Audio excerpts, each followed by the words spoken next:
my question is, as a Christian, I have a friend that grew up in China, and he has been pushed back from Christianity from the East because his argument was that Christianity has been used to take control, like colonization, to take control of other countries and deplete them of their resources. And I don't necessarily disagree with that. And so I just had an honest conversation with him. I was like, hey, I have to separate myself from, you have to separate governments and their people, and God doesn't approve of Christianity being used for evil purposes. So I would really like your take on that. I've got a few observations after your response, and then I want to be a journalist, and so I have some, like a career All right, advice we'll try to go question. through that quickly. Yeah. I agree with all that. If ever political power is abused in the name of God, I believe that actually violates the third commandment, which is thou shalt not carry the Lord's name in vain. And I believe that's the worst thing that somebody can do, which is do evil in the name of God. But understand, colonialism was not all bad. Woo.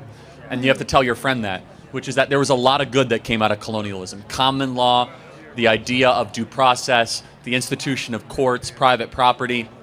So much of, like for example, from Hong Kong to India, so much of the standards that have allowed them to get out of the third world was largely built because of colonization.